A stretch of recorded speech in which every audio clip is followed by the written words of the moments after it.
morning news is brought to you by Hathel Furniture, the global furniture brand. Now get premium quality furniture in the affordable price. Visit Hathel Furniture, Bypass, Sainik Colony, Jammu. Call 932 9800 The Supreme Court on Thursday asked the Jammu and Kashmir High Court to decide on December 21 the petition seeking review of its verdict scrapping the Roshni Act, which conferred the proprietary rights to the occupants of the state land. The Apex Court said that it will hear in January last week the appeals filed before its challenging the October 9 verdict of the High Court. The Jammu and Kashmir High Court had on October 9 declared the Roshni Act illegal, unconstitutional and unsustainable and ordered a CBI probe into the allotment of land under this law. Prime Minister Narendra Modi on Thursday laid the foundation stone of the new Parliament building here at an event that was attended by the leaders from various political parties, cabinet ministers and the ambassadors of different countries. Modi also performed the groundbreaking ceremony for building, which is expected to be completed by 2022. The new building will have an area of 64,500 square meters. It will also have a grand constitution hall to showcase India's democratic heritage, a lounge for the members of parliament, a library, a multiple committee room, dining area and ample parking space. The National Highway, the only road connecting Union Territory of Ladakh with Kashmir and historic 86-kilometer long Mughal Road, remained closed for the third day on Thursday following accumulation of snow and slippery road conditions. However, the 270-kilometer long Jammu-Srinagar National Highway, the only all-weather road linking Kashmir Valley with the rest of the country, will remain closed on Friday for maintenance.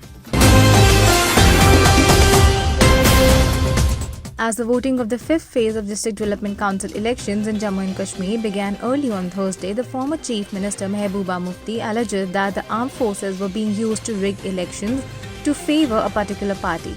Taking to Twitter, the PDP chief, who had earlier claimed of being illegally detained by the security forces, said that the people of Madribug in Shopian are not being allowed to step out and vote on the pretext of inputs regarding the presence of terrorists.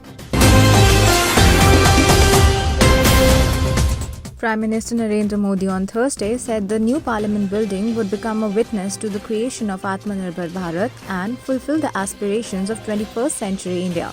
Speaking at the foundation-laying ceremony of the new Parliament building, the Prime Minister said that the inauguration of the construction work of the new Parliament House of India is one of the most important stages of our democratic traditions. Bharat की आकांक्षाएं पूरी की जाएगी। जैसे आज India gate से आगे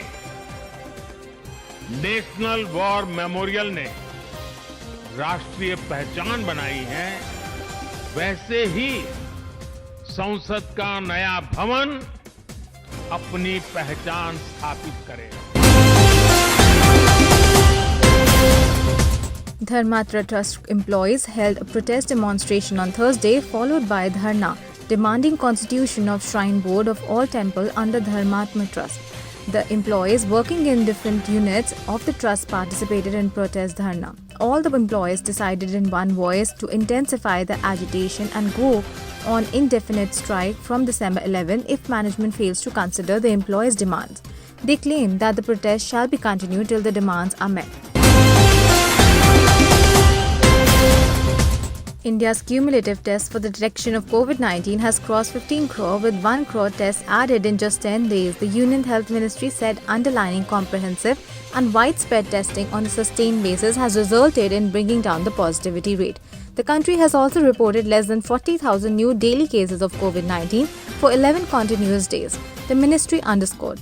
In a span of 24 hours, 31,521 persons were found to be COVID-19 positive in the country, while 37,725 new recoveries were registered in the same duration, which had led to a further contraction of the active caseload.